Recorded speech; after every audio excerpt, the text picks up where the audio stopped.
Hi friends, welcome to my channel Sai Chaitra Reddy blogs. ఎలా ఉన్నారండి? అందరూ బాగున్నారా? చూసారా, ఇది కొబ్బరి లౌజులు అండి. పచ్చి కొబ్బరితో చేసుకుంటాము. సమ్మర్ స్టార్ట్ అయిపోయింది కదండి. పిల్లలు హాలిడేస్ ఇచ్చి ఇంట్లోనే ఉంటారు. ఏదో ఒక ఇట్లాంటి స్నాక్స్ అడుగుతూ ఉంటారు కదండి. బయటవి తెచ్చే బదులు ఇలా ఇంట్లోనే మనము చేసుకుంటే ఆరోగ్యానికి మంచిది. చూడండి, ఈ కొబ్బరి లౌజ్ని ఎలా తయారు చేయాలో మీకు చూపించే ముందు నా ఛానల్ని మీరు ఇంకా సబ్స్క్రైబ్ చేసుకోకుండా ఉంటే ప్లీజ్ సబ్స్క్రైబ్ చేసుకోండి ఫ్రెండ్స్. ఇది ఎలా తయారు చేయాలో చూపిస్తాను మీకు. దీన్ని తయారు చేయడానికి నేను ఒక కొబ్బరికాయ తీసుకొని దాన్ని పగలగొట్టి 2 చిప్పలు వస్తాయి కదండి, అంత కొబ్బరి తీసుకున్నాను.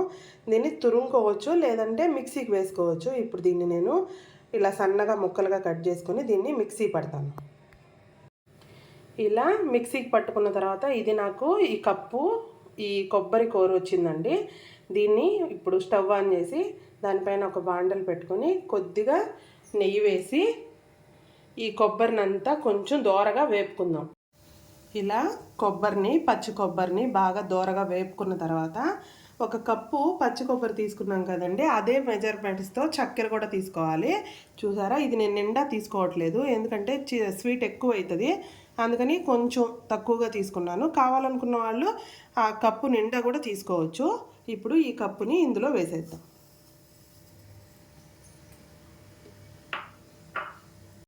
ఈ చక్కెర వేసేసుకున్న తర్వాత అందులో కొంచెం వాటర్ అండి, చిన్న అంటే ఒక 50 ml వాటర్ వేసి తర్వాత ఇలా బాగా కలుపుకోవాలి. ఆ వాటర్లో ఈ చక్కెర అంతా బాగా కరిగిపోతుంది. తర్వాత ఇప్పుడు 1 స్పూను నెయ్యి వేసి ఇందులో బాగా కలుపుకోవాలి. ఇలా బాగా దగ్గర పడాలండి. ఈ అంచుల నుంచి ఇట్లా విడిపోయే వరకు బాగా పాకం వచ్చే వరకు కలుపుకోవాలి.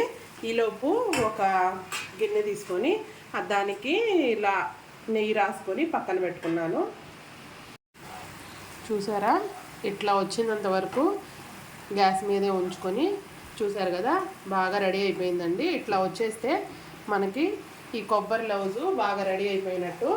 ఇప్పుడు మనము స్టవ్ ఆఫ్ చేసుకొని ఇది ఆల్రెడీ గిన్నెకి నెయ్యి రాసి పెట్టుకున్నాం కదా, అందులో వేసేసుకుందాం. చూసారా, ఇలా దాంట్లో వేసుకొని బాగా ఒకసారి ఇలా సర్దేసుకోవాలి. కొంచెం ఆరిన తర్వాత చాక్ తీసుకొని దీనికి మనము ఘాట్లు పెట్టేసుకుందాం. ఎందుకంటే పూర్తిగా ఆరిన తర్వాత తీయడం కష్టం అవుతుంది కదా, అందుకని కొంచెం ఆరిన తర్వాత ఇలా ఘాట్లు పెట్టేసుకుందాం. సరే, ఇలా బాగా చల్లారిపోయిన తర్వాత ఇట్లా పీసెస్గా కట్ చేసుకోవాలి. ఇట్లా ఈ గిన్నెలో నుంచి ఇట్లా బౌల్ వేస్తే ఇవన్నీ ఇట్లా పీసెస్ లాగా వచ్చేస్తాయి. చూడండి.